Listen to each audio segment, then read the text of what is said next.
Hello everyone, good morning to all of you. तो आज ना मैं थोड़ा जल्दी आ गई नीचे, काम हो गया ख़त्म। लेकिन आज ना मैं एक ब्लाउज़ बहुत ही अर्जेंट ब्लाउज़ दिखा देती हूँ। देखो, ऐसा ये वाला ब्लाउज़ है, ये अर्जेंट बनाना है क्योंकि मेरी सिस्टर इन लॉ का है, वो अभी आई हैं, अभी लेके जाएंगी। प्रिंसेस कट का ब्लाउज़ बनाऊंगी, आपको पैटर्न बनाने के बाद दिखाऊंगी बिकॉज अगर बना के दिखाती हूँ ना तो टाइम ज़्यादा लग जाता है। तो ये थोड़ा अर्जेंट बनाना है, लेकिन आप इसका पैटर्न बिल्कुल देखिएगा और फिटिंग भी देखिएगा कैसी आएगी। ठीक है, तो चलिए एंड तक देखना वीडियो। ड्राफ्टिंग बनाने के लिए मैंने सबसे पहले लिया है चार्ट पेपर पे मैंने स्ट्रेट लाइन दोनों साइड ड्रॉ कर देंगे ताकि हमारा पेपर बिल्कुल सीधा हो जाए। और आप यहाँ से भी बिल्कुल सीधा ड्रॉ कर सकते हैं। उसके बाद लेंगे आर्म, इधर से भी अपनी एक लाइन ड्रॉ कर लेंगे क्योंकि अगर आपको फ्रंट ओपन बनाना है, बैक ओपन बनाना है, जैसा भी बनाना है उसके अकॉर्डिंगली हमने यहाँ भी लाइन ड्रॉ कर ली। अब लेंगे तीरा। सबसे पहले तीरा 7.5 था, 7.5 में से मैंने 1.5 को माइनस किया तो बचा मेरे पास 6। फिर लेंगे हम आर्म होल, तो वो होता है चेस्ट का 6 डिवाइडेड बाय 6 प्लस में 0.05। उसके अकॉर्डिंगली मैंने आर्म होल ले लिया है। 38 साइज़ का मैं बना रही हूँ। 38 को डिवाइड करूँगी मैं 6 से और प्लस करूँगी 0.05। ठीक है, आपका जितना भी आए, जिस भी साइज़ का बना रहे हैं उसके अकॉर्डिंगली आप ये आर्म होल ले लीजिए। फिर यहाँ से ले लिया मैंने बस्ट साइज़ का निशान लगाएंगे और लगाएंगे फिर वेस्ट साइज़ का। वेस्ट साइज़ में हमें प्लस करना है, बस्ट साइज़ में हमें कुछ भी प्लस नहीं करना है क्योंकि वेस्ट में हमारी डार्ट होती है। तो यहाँ पर हमने लगाना है बस्ट साइज़ का निशान। बस्ट साइज़ का निशान कितना आएगा? 9.5 पे हमने बस्ट का लगा लिया है और 7.5 पे हमारा वेस्ट का है। उसमें हम ऐड करेंगे डार्ट हमारी 3 इंच की इसमें पड़ेगी और उसके बाद होगा हमारा मार्जिन। तो 3 इंच की डार्ट लगाएंगे एक्स्ट्रा में और फिर मार्जिन ऐड करेंगे। 3 इंच की डार्ट लगाने के बाद मार्जिन हम कपड़े पे ऐड करते हैं, इस पर मैं मार्जिन नहीं ऐड करती हूँ और फिर उसको निशान लगा लूँगी। स्ट्रेट स्केल से मैच कर लेंगे। ठीक है, ये हमारा पैटर्न कंप्लीट हो गया। अब उसके बाद लेना है हमें आर्म होल को मैं फ्रेंच कर्व से जोड़ूंगी। तो यहाँ पे मैंने फ्रेंच कर्व से गोलाई आर्म होल की ले ली है। ये बैक पार्ट है। फ्रंट पार्ट के लिए 1/2 इंच मैंने अंदर की साइड किया है और फिर इस पूरी लाइन को जितना जो हमारा हाफ आता है वहाँ पर पॉइंट बना लीजिए और उससे अपनी गोलाई को मैच कर लीजिए। क्योंकि हम 1/2 इंच लेके ज़्यादा गहराई दे देते हैं, लेकिन हमें ज़्यादा गहराई नहीं देनी होती। हाफ करके उस पर जो भी पॉइंट आता है वहाँ पर हमें गहराई देनी होती है। ठीक है, इस तरीके से हमारी गोलाई कंप्लीट हो गई है। इस बात को रियलाइज़ मैंने अभी किया है कि आपको थोड़ा कम दिख रहा होगा, लेकिन आप पैटर्न मेरे साथ बनाएंगे तो आपका पैटर्न परफेक्ट बैठेगा। बस्ट पॉइंट लिया है मैंने 10.5 पे, फिर यहाँ से लिया है 3.8, यहाँ से लेंगे 3 इंच और 3 इंच आपकी डार्ट जाएगी। दोनों पॉइंट को मैच कर देंगे। एक लाइन हमारी थोड़ी तिरछी जाएगी, दूसरी ज़्यादा तिरछी जाएगी। यहाँ से हमें जहाँ पर भी 1 इंच मिलता है आर्म होल पे वहाँ पर हम मार्क कर लेते हैं। इस तरीके से हमने किया है दोनों डार्ट को कंप्लीट।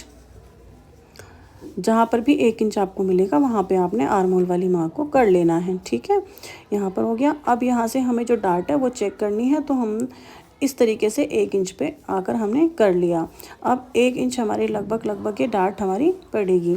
तो जितना हमारा यहाँ पे आया है इसको 4th पार्ट में डिवाइड कर लिया और एक थोड़ा सा 1/2 इंच ऊपर जाएगा, दूसरा 1/2 इंच थोड़ा सा अंदर जाएगा।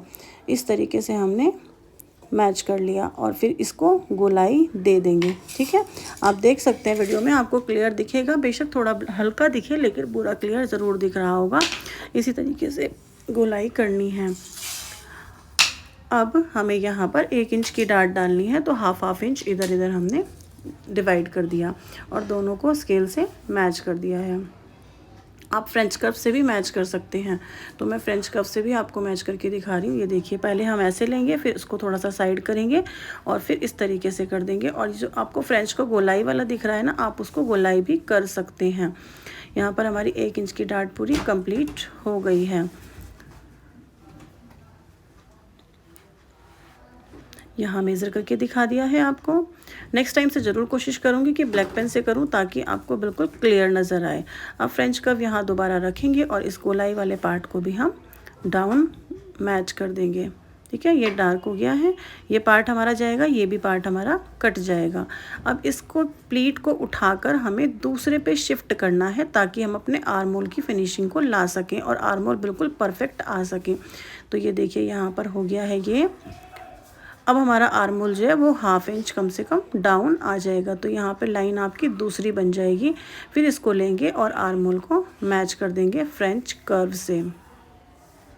आपको जहाँ भी थोड़ी प्रॉब्लम हो रही हो आप मुझे मैसेज कर दीजिए, मैं उस पॉइंट को बिल्कुल क्लियर करने की कोशिश करूँगी। डेफिनेटली आपके मैसेज का रिप्लाई ज़रूर आपको मिलेगा। दोनों लाइन को मैच करेंगे और जितनी हमारी लाइन है उतनी ही हमारी दूसरी आनी चाहिए, तभी हमारा ब्लाउज़ बिल्कुल परफेक्ट बैठता है। इसको दोबारा एक बार चेक कर लीजिए कि आपका जो आर्म होल है वो बिल्कुल ठीक बैठ रहा है या नहीं। देखिए ये लाइन बिल्कुल हमारी परफेक्ट बैठेगी और आधा इंच हमारा आर्म होल नीचे भी हो गया है डाउन। ठीक है, अब इसी तरीके से हमें इस वाली लाइन से लेना है और यहाँ से भी हम अपने आर्म होल को डार्ट को उठाकर वहाँ शिफ्ट कर देंगे और ये आ जाएगा हमारा नीचे। ठीक है, तो ये वाली हमारा पैटर्न हो गया है पूरा कंप्लीट। इस तरीके से अपने ब्लाउज़ का पैटर्न बनाइए। 1 इंच ऊपर उठाइए, ये एक स्टैंडर्ड साइज़ है 1 इंच ऊपर, क्योंकि हमारा वेस्ट साइज़ थोड़ा सा ऊंचा उठ जाता है। तो यहाँ पर 1 इंच ऊपर उठाएंगे तो हमारा बिल्कुल ठीक बैठता है, क्योंकि हाफ इंच की हम अपनी प्लेट हमेशा डालते हैं। पैटर्न हमारा कटने के लिए बिल्कुल रेडी हो चुका है। यहाँ पर मैं एक बार लास्ट चेक कर रही हूँ कि ये मेरी वेस्ट साइज़ बिल्कुल ओके बैठ रही हो, तो ओके हो गई है। अब इसको मैच कर देंगे और फिर हम यहाँ पर इसकी कटिंग कर देंगे।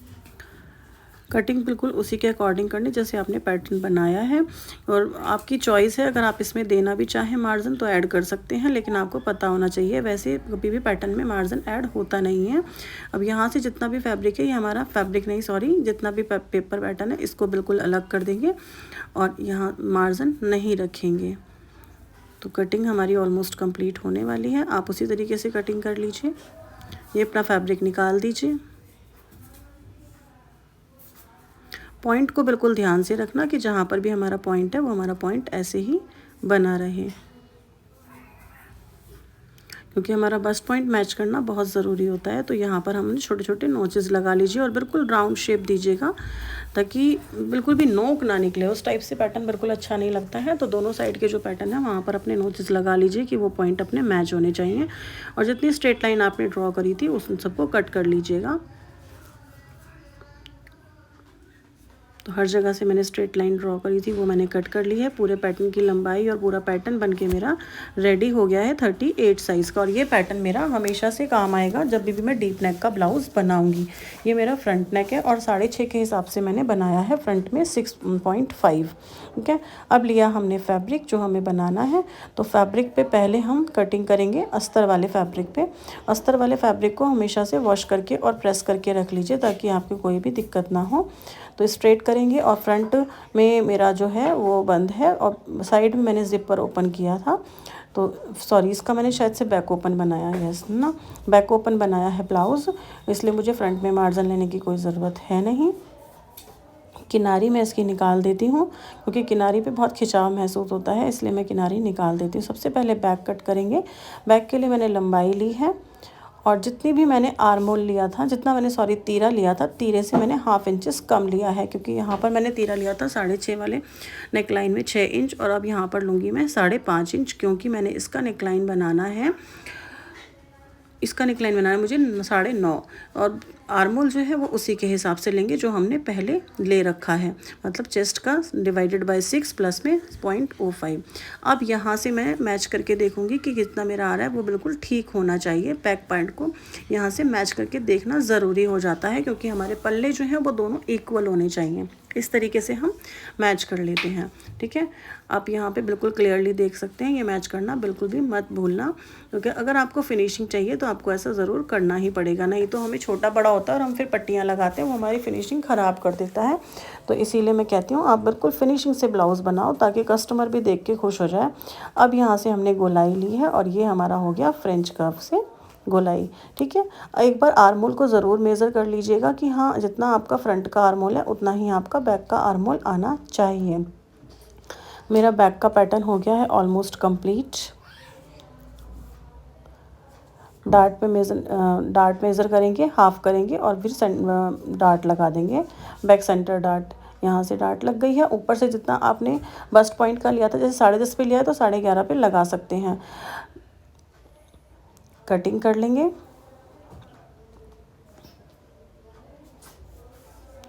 कितनी आसान इसकी कटिंग है, बहुत ही आसानी से ये वाला ब्लाउज़ कंप्लीट हो जाता है। और आप इसकी फिनिशिंग ज़रूर देखना, वीडियो को एंड तक देखना। अच्छी लग रही है तो लाइक शेयर सब्सक्राइब ज़रूर कर लेना, ताकि आप मेरे से और भी ऐसी सीख सकें कटिंग और फिनिशिंग के साथ ब्लाउज़ बनाना। अभी मेरे 500 ऑलमोस्ट सब्सक्राइबर कंप्लीट हो गए और मैंने सोचा था कि जिस दिन मेरे 500 कंप्लीट हो जाएंगे उस दिन मैं बेसिक से स्टार्ट कर दूँगी सिखाना। तो अभी मैं आपको वन बाय वन डे मैं आपको एक बेसिक वाली देने वाली हूँ वीडियो, तो आप जल्दी से सब्सक्राइब कर लीजिएगा, क्योंकि अगर आप सब्सक्राइब नहीं करेंगे तो आपके पास वीडियोस भी नहीं आ पाएंगी, नोटिफिकेशन नहीं आ पाएगा। फ्रंट के लिए हमने जैसा पैटर्न बनाया था उसी को रखा है और उस पर मार्जिन लेकर पूरे पैटर्न का निशान लगा दिया है।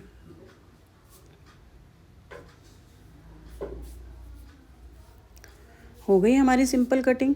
देखिए इसमें हमारी बिल्कुल भी मुश्किल नहीं होती और ये एक पैटर्न बनाकर हम बहुत सारे ब्लाउज इससे बना सकते हैं। बहुत जल्दी भी बन जाते हैं क्योंकि हमारे पास पैटर्न बना हुआ रखा होता है, तो हमें बार बार निशान लगाने की कोई दिक्कत ही नहीं होती है। आपने देखा होगा बहुत सारे आजकल मार्केट में पैटर्न्स की डिमांड चल रही है कि पैटर्न बने बनाए आ रहे हैं, तो इस तरीके से आप भी अपने पैटर्न बनाकर रख सकते हैं, बिल्कुल भी मुश्किल नहीं होती है। और हमारे पास जब हम खुद पैटर्न बनाते हैं तो वो हमारे को कॉस्ट वाइज बहुत सस्ते पड़ जाते हैं, अकॉर्डिंग टू जैसे हम मार्केट से खरीदेंगे उसके अकॉर्डिंगली, क्योंकि 2-2 हज़ार के पैटर्न भी आपको मार्केट में मिल रहे हैं। कम के भी मिल सकते हैं, हो सकता है मैं थोड़ा ज़्यादा रेट बताऊं आपको, लेकिन कम के भी इससे जितने हम बनाएंगे उससे तो सस्ते बिल्कुल नहीं मिलेंगे। ये तो आपको 2 रुपये का चार्ट पेपर ख़रीदना है और आपका पैटर्न बनके तैयार हो जाएगा, उससे आप 1-2 नहीं पता नहीं कितने ब्लाउज़ बना सकते हैं। ये आपका आया बाजू का फैब्रिक, इसको आयरन करके बिल्कुल सीधा कर लीजिए और इस स्ट्रेट करने के बाद फैब्रिक जितना बचता है उसको फोल्ड करेंगे। जितना हमारा आएगा चेस्ट उसमें से माइनस करेंगे 1 इंच, जैसे 9.5 आया था 9.5 में से माइनस करेंगे 1 इंच, 8.5 और प्लस करेंगे 1.5 इंच मार्जिन के लिए। ठीक है, उतनी हमारी ये चेस्ट इस के अकॉर्डिंग स्लीव्स निकल जाती है। यहाँ पर देना था फैब्रिक तो ये मैंने कट करके साइड से दे दिया, क्योंकि उन्हें लानी है इसकी चूड़ियाँ। तो यहाँ पर ये स्लीव्स का मेरा मेज़रमेंट है। ठीक है, जितना स्लीव्स आया उसके अकॉर्डिंगली मैंने 3.5 पे डाउन किया और लाइन को स्ट्रेट कर दिया है 1.5 इंच के गैप से। बस इस तरीके से आप निशान लगा लीजिए, बस बन गई आपकी स्लीव्स। बहुत आसान होती हैं स्लीव्स कट करनी। फ्रंट की गोलाई दे दीजिए। स्लीव्स में मैंने कोई जोड़ नहीं लगाया है, मैं कोशिश करती हूँ मैं कहीं भी कोई भी जोड़ ना लगाऊँ, चाहे मेरा फैब्रिक 10 सेंटीमीटर 20 सेंटीमीटर फालतू लग जाए, लेकिन मैं कोशिश यही करती हूँ। स्लीव्स के लिए ये बॉर्डर वाली साइड है, तो सबसे पहले हम अपनी बॉर्डर वाली साइड से स्लीव्स को निकाल लीजिए। रेस्ट जो फैब्रिक बचता है उसमें से हम अपने ब्लाउज़ को एडजस्ट कर लेते हैं जहाँ भी हमारा ब्लाउज़ निकलेगा। तो सबसे पहले मैंने स्लीव्स के फैब्रिक को कट कर लेना है। तो ये रखा बॉर्डर से बॉर्डर मैच करके। अब स्लीव्स को कट कर लेंगे पैटर्न को बिल्कुल इक्वली बिछाकर। इससे जो हमारा रेस्ट फैब्रिक बचता है ना, उसमें हमें डर नहीं रहता कि स्लीव्स निकालनी है, कहाँ से निकालेंगे। तो इस तरीके से हमारी स्लीव्स भी निकल जाती हैं और बिना जोड़ के निकल गई हैं। बॉर्डर दोनों साइड दोनों स्लीव्स पे आ गया है बिल्कुल प्रॉपर। अब जो फैब्रिक बचेगा उसमें हमें कहाँ से क्या निकालना है वो हम अपना आराम से सेट कर पाएंगे। पैटर्न लेंगे बैक वाला, क्योंकि बैक ओपन बनना है इसलिए। तो सबसे पहले निकालेंगे बैक का फैब्रिक, क्योंकि बैक में हमारा फैब्रिक भी ज़्यादा लगता है और फ्रंट के हमारे 2 पीसेस हो जाएंगे, तो इसलिए हम उसे एडजस्ट कर लेते हैं आराम से कहीं भी निकाल कर, है ना। लेकिन ध्यान रखें अगर कोई डिज़ाइन वाला फैब्रिक है तो वो एक ही डिज़ाइन में हमारा निकलना चाहिए, एक ही साइड से निकलना चाहिए। अब जो फैब्रिक ये बचा है इसमें से मैं निकालूँगी फ्रंट का पैनल और साइड से निकालूंगी अपना बस्ट वाले कप साइज़। ठीक है, तो मेरे ब्लाउज़ की कटिंग भी ऑलमोस्ट कंप्लीट होने वाली है। आपको कैसी लग रही है ज़रूर बताना। अच्छी लग रही है तो लाइक शेयर सब्सक्राइब बिल्कुल करना मत भूलना, क्योंकि आप लोग हमेशा भूल जाते हैं। और अगर आपके पास कोई क्वेश्चन है तो आप कमेंट ज़रूर करना, ताकि मैं आपके क्वेश्चंस का रिप्लाई कर पाऊँ। यहाँ ऑलमोस्ट पूरे ब्लाउज़ की कटिंग हो गई है और ये मेरा लास्ट फैब्रिक जो मेरा ये पट्टी बची है ये बच गई है। इसमें से मैं निकाल लूँगी अपने होकाई की पट्टी। ठीक है, और यहाँ से निकालेंगे हम जो ये वाला फैब्रिक बचा है अस्तर का, उसे नेक लाइन। यहाँ मैं ऐसे पेस्ट कर लेती हूँ पेपर फॉर्म को और अब फिर अपनी नेक लाइन को काटती हूँ। और ये मुझे बनाना है ब्लाउज़ पाइपिन वाला। तो इसकी जो नेकलाइन है वो स्वीट हार्ट शेप बनाएंगे। अब यहाँ से देखो ऐसे फोल्ड करा, नेकलाइन जितनी मुझे बनानी है 6.5 बनानी है तो 7.5 लेंगे लंबाई। 2.5 इंच मेरी फ्रंट की रही है और 2.25 इंच मेरी बैक की रही है विड्थ। अब इस तरीके से मैंने लगा लिया है निशान और फ्रेंच कर्व्स लेकर उस पर कर दूंगी मैं गोलाई। अब अगर आप फ्रेंच कर्व की मदद से भी बना सकते हैं, बिना फ्रेंच कर्व की मदद से भी बना सकते हैं, आप कैसे भी बना सकते हैं जैसे आपको ठीक लगे। मैं आपको ये बना के दिखा रही हूँ कि आप इस तरीके से गोलाई बिल्कुल अच्छे से ले सकते हैं। वैसे मैं बिल्कुल नॉर्मली डायरेक्ट भी बना लेती हूँ। तो ये मैंने काट ली है अपनी नेकलाइन और देखेंगे आपकी मैंने थोड़ा सा अंदर लेके काटी है क्योंकि मैं उस पर स्टिचिंग लगाऊंगी, इसलिए मैंने उसको एक पैर की सिलाई अंदर लेके काटी। अब ले लेंगे हम अपना बैक। तो बैक मैंने ली थी 2.25 इंच की विड्थ में। विड्थ भी बता रही हूँ साथ साथ, और मैंने आर्म होल की विड्थ भी बताई थी, तीरा भी बताया था, सब कुछ बताया है। अगर आप इसी तरीके से बनाएंगे तो आपके ब्लाउज़ की फिटिंग एकदम परफेक्ट आएगी, कहीं पर भी कोई दिक्कत नहीं होगी। अगर आप एक बार ट्राई करके देखेंगे तो ट्राई करके देखिए और फिर मुझे अपना कमेंट ज़रूर करिएगा कि आपको कैसी आपकी फ़िटिंग आई है। इस ब्लाउज़ की फ़िटिंग तो आप लास्ट में देख ही लेंगे, जब तक आप वीडियो ज़रूर देखते रहिए। तो ये मेरा हो गया फ्रंट और बैक की नेकलाइन की कटिंग। ठीक है, पूरा ब्लाउज़ ऑलमोस्ट कंप्लीट हो गया है। अब चलते हैं हम स्टिचिंग की तरफ। स्टिचिंग करने से पहले हमें बनानी है पाइपिंग। तो पाइपिंग बनाने के लिए मैंने गोल्डन फैब्रिक को प्रेस कर लिया है। प्रेस करने के बाद बिल्कुल तिरछा उसे कट कर लेंगे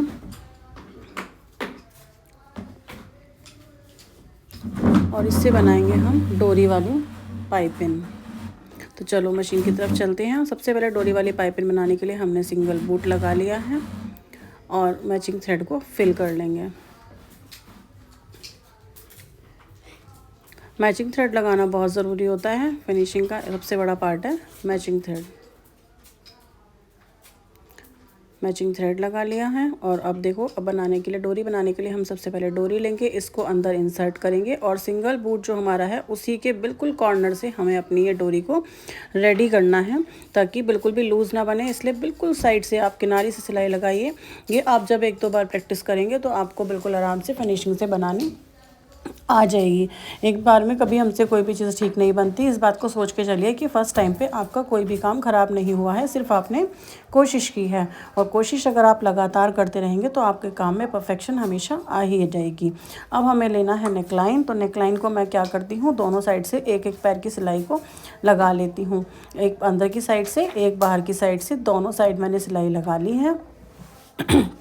बाहर वाली साइड को हम फोल्ड करके नेक को फिनिश कर लेते हैं और अंदर वाली जो साइड है उस पर हमें लगानी है पाइपिंग। तो यहाँ पर जहाँ पर मुझे कट लगाने होते हैं वहाँ मैं कट लगाऊंगी और उसको फोल्ड कर दूंगी। ठीक है, अब अंदर वाली साइड से हमें उसी पे लेनी है और उसके बाद फिर हम बिल्कुल जो हमारी सिंगल बूट वाली स्टिचिंग है उसी पर रखते हुए हम अपनी सिलाई को पूरा कंप्लीट कर लेंगे। ना ज़्यादा लूज़ छोड़िए ना ज़्यादा टाइट छोड़िए, बिल्कुल नॉर्मल तरीके से लगाइए। जहाँ पर आपका कट राउंड शेप आती है या कोई भी शेप आती है वहाँ पर आप कट लगा लीजिए ताकि वो आपकी जो पाइपिंग है वो बिल्कुल सही तरीके से मुड़ जाए। ये छोटी छोटी ट्रिक्स होती हैं लेकिन ये फिनिशिंग में बहुत ज़्यादा काम आती हैं। अगर आप कट नहीं लगाएंगे तो आपकी जो शेप है वो बिल्कुल नहीं बन पाएगी। जैसे हमने फ्रंट बनाया है इसी तरीके से हम बैक को भी बना लेंगे। सेम प्रोसेस है नेकलाइन बनाने का और आप इस तरीके से अगर बना के एक बार ज़रूर देखना कि नेकलाइन कैसी बनती है।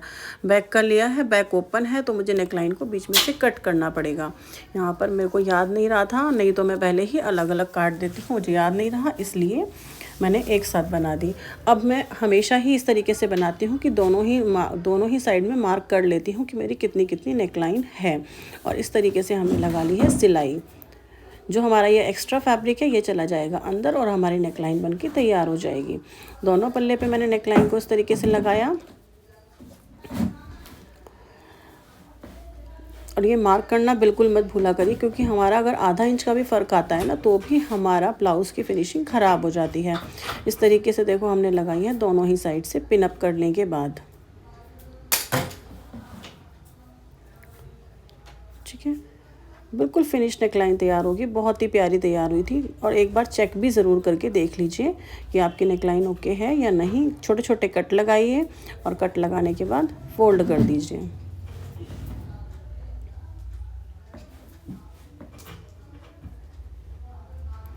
फिर हमारा आता है फ्रंट पे भी मैंने इसी तरीके से लगाया है।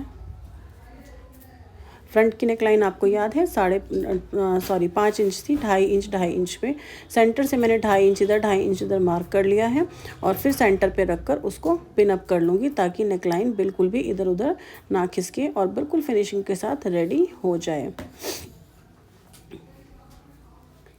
अगर आप बिगनर हैं, मैं आपको इसलिए दिखा रही हूँ ये सब चीज़ें कि आपकी कहीं पर भी गलती नहीं होनी चाहिए। अदरवाइज़ मैं तो बना लेती हूँ, अब शुरुआत में हम करा करते थे ऐसा, लेकिन अब हो जाता है तो हम डायरेक्टली बना लेते हैं। अगर आप स्टार्ट कर रहे हैं तो ज़रूर से ज़रूर इस तरीके के यूज़ करें ताकि आपकी फिनिशिंग बिल्कुल परफेक्ट आए और आपको बिल्कुल भी ऑल्ट्रेशन ना करनी पड़े। तो यहाँ बन गई है मेरी नेकलाइन बनकर रेडी। कट करेंगे, कट लगाएंगे छोटे छोटे और उसको फोल्ड कर देंगे। ये कट लगाना बहुत ज़रूरी है क्योंकि इसी से हमारी फिनिशिंग आती है। फैब्रिक अंदर फोल्ड हो जाता है तो फिनिशिंग बहुत अच्छी आती है। अब आप बताइए आपको जो नेकलाइन मैंने बनाई है वो कैसी लग रही है, उसकी शेप कैसी लगी है और नेकलाइन को बनाने का तरीका आपको मेरा कैसा लग रहा है।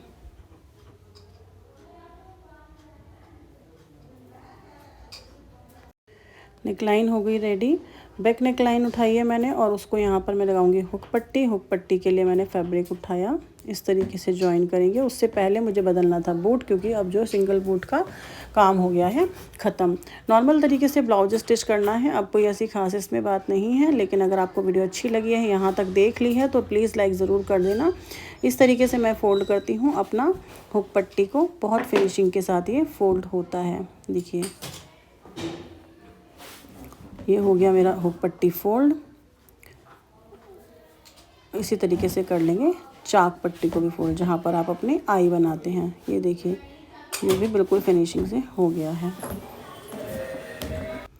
बैक को एडजस्ट करने के लिए आप पिन कर दीजिए ताकि वो बिल्कुल स्ट्रेट मैच होके रहे। और फ्रंट पैनल जोड़िए और फिर उसमें नीचे हम लगाएंगे पट्टी। बीच में ये मुझे कुछ दिखाने आ गए थे, उसकी पिक्स आ गई है तो उसको इग्नोर कर दीजिएगा। इस तरीके से मैंने ब्लाउज़ को पूरा अपना रेडी कर लेना है। स्टिचिंग को प्रॉपर 1 बाय 1 बताना इतना ज़रूरी नहीं है क्योंकि सभी को ब्लाउज स्टिच करना तो आता ही है, बट आपको फिनिशिंग के कुछ टिप्स पता होने चाहिए।